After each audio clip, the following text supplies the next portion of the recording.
नमस्कार, मेरा नाम प्रेम है और आप लाइव स्टेज देख रहे हैं। क्या पशुपति कुमार पारस एनडीए में है या नहीं है, ये सवाल तेज हो गया है।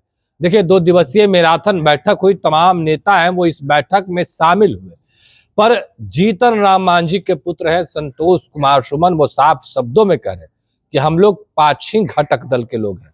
प्रधानमंत्री नरेंद्र मोदी को पशुपति कुमार पारस मानते हैं, उनके जो विचार है उसको फॉलो करते हैं।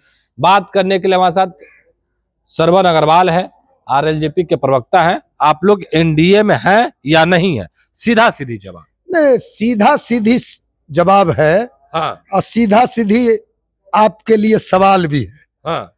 आप एनडीए के जो नेता हैं बिहार में, उनसे ये प्रश्न पूछिए तो ज्यादा उचित होगा। नहीं, हमने पूछा संतोष कुमार सुमन से, उन्होंने कह दिया कि हम लोग पाछी दल के लोग। अरे आप भाजपा, हाँ। बिहार में एनडीए में ड्राइविंग सीट पर भाजपा है और जदयू है, और जो छोटी छोटी मछलियां हैं एनडीए में, तो आप बड़ी मछली जो है, बड़ी पार्टी जो है एनडीए की ड्राइविंग सीट पर भारतीय जनता पार्टी है। तो भाजपा के जो प्रदेश अध्यक्ष है या भाजपा के प्रवक्ता है या भाजपा के जो राष्ट्रीय अध्यक्ष है या जेडीयू के राष्ट्रीय अध्यक्ष है या जेडीयू के प्रदेश अध्यक्ष है, तो उनसे ये सवाल आपको पूछना चाहिए था। अब पूछना भी चाहिए कि पारस बाबू तो कहते हैं कि हम एनडीए में हैं, तो आप लोगों को जवाब देना चाहिए कि पारस बाबू राष्ट्रीय लोक जनशक्ति पार्टी एनडीए में है कि नहीं। और जब आप लोग सवाल पूछते हैं, कई दिनों से आप लोग पूछ रहे हैं, एनडीए की बैठकें होती हैं, प्रेस कॉन्फ्रेंस होती है, तो लोग आप लोग मीडिया के सवालों से मुंह चुरा कर भाग जाते हैं, जवाब नहीं देते हैं। उन लोग को जवाब देते नहीं बनता है, तो मुंह चुरा कर नहीं भागना चाहिए। हम तो ताल ठोक के कहे, हमारे नेता ने कहा कि हम एनडीए में हैं, अब तो एनडीए को फैसला लेना है ना, एनडीए को न क्लियर करना है।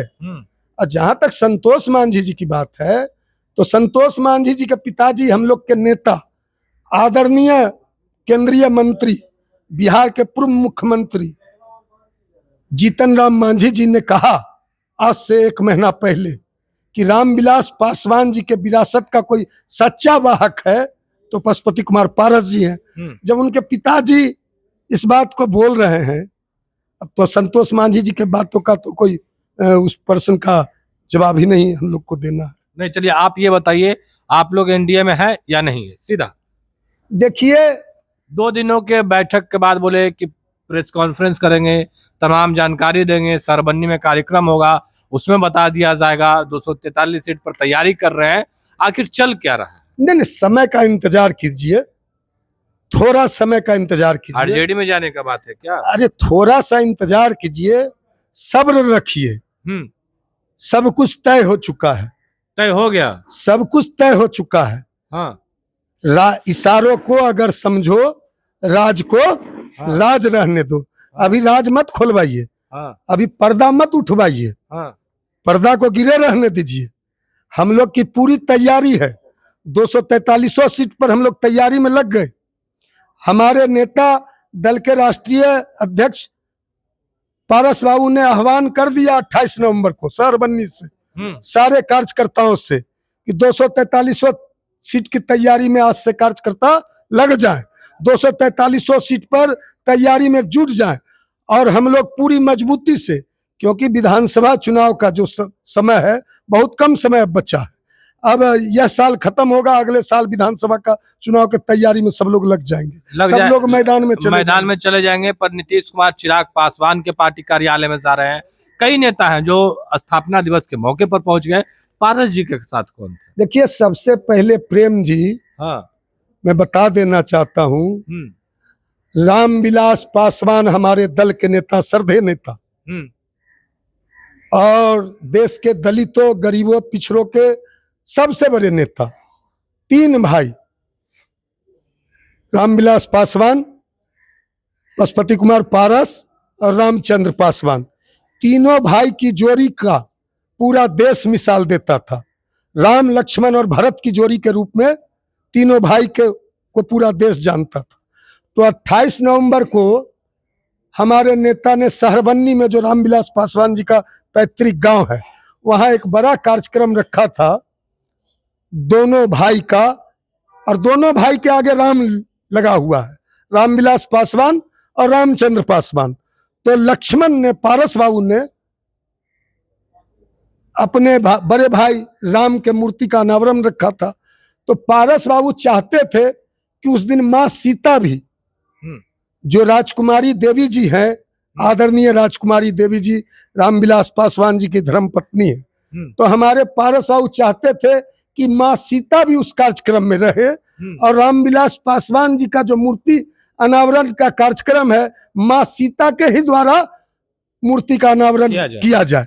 लेकिन कुछ रावण, जिस तरह रावण ने मां सीता का अपहरण कर लिया था उस जमाने में, तो कुछ लोग 2 दिन पहले, 4 दिन पहले सहरबन्नी, कौन कुछ लोग, नाम बताइए। तो रावण जो कुछ असामाजिक तत्व थे, कौन, और कुछ लोग सहरबन्नी में जाकर आदरणीय रामविलास पासवान जी की जो धर्म पत्नी है राजकुमारी देवी जी, और जो एक आइटम बॉय है उसके गुर्गे, उसके कुछ चंडाल किस्म के लोग, जिसको पारस बाबू ने कहा भी वहां कि चंडाल प्रवृत्ति के लोग।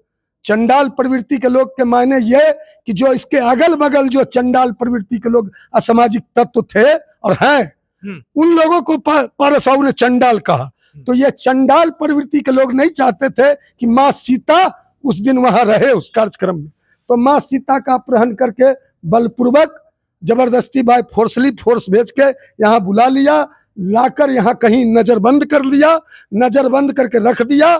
मैं पूछना चाहता हूँ, जब तुमने वहां से अपने बड़ी माँ को बुलाया, नजरबंद कर लिया, तो क्यों नहीं कार्यक्रम में उस दिन बुलाया?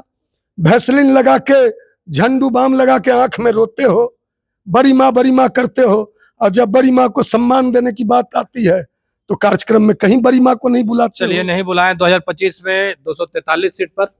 बिल्कुल, देखिए हमने पहले भी कहा है प्रेम जी। नहीं, आपने कहा हम लोग तैयारी कर रहे हैं गठबंधन के साथ, तेजस्वी के साथ, नीतीश कुमार के साथ, एनडीए गठबंधन, इंडिया गठबंधन, किनके साथ, या फिर एक चलना चलो?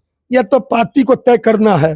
पार्टी के तो बैठक हुई ना। यह तो नेता को तय करना है। नेता के साथ भी बैठक हुई। यह तो नेतृत्व को तय करना है। हाँ। लेकिन यह तय है, सारे कार्यकर्ताओं ने और पार्टियों के लोगों ने, सारे लोगों ने अपना जो सुझाव है, अपना जो फैसला है पारस बाबू को सुना दिया है। अब पारस बाबू को ऐलान करना है, कब जंग के मैदान में जाना है। कब और जान लीजिए, जहां तक एनडीए की बात रही, तो हमको पूरा हम बता देना चाहते हैं, यदि श्रद्धेय अटल बिहारी वाजपेयी जी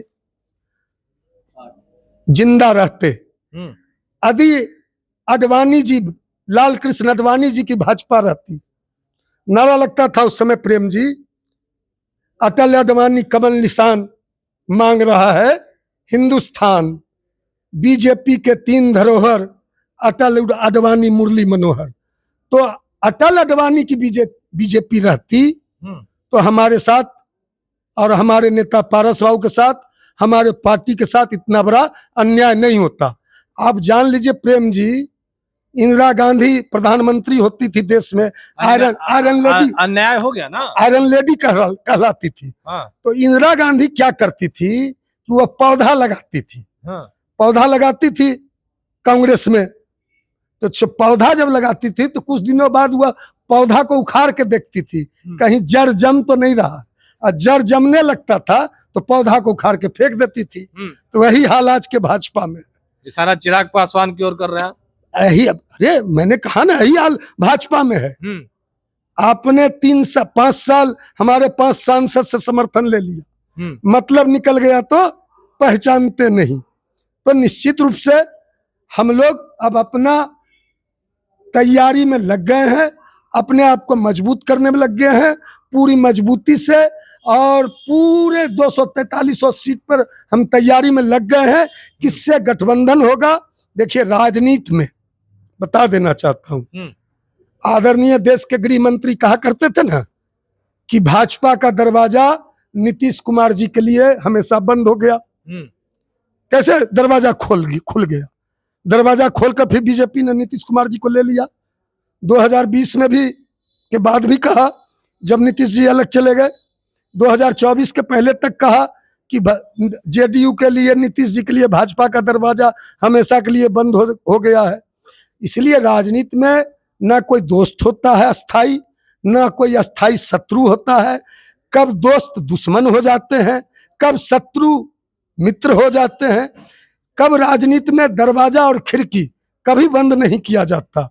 इसीलिए अब किससे गठबंधन होगा, किसके साथ चुनाव लड़ना है, अकेले लड़ना है, महागठबंधन में जाना है, कि एनडीए में ही रहना है, कि तीसरा फ्रंट बनाना है, जो भी करना है यह तय सब तय करना पार्टी को है।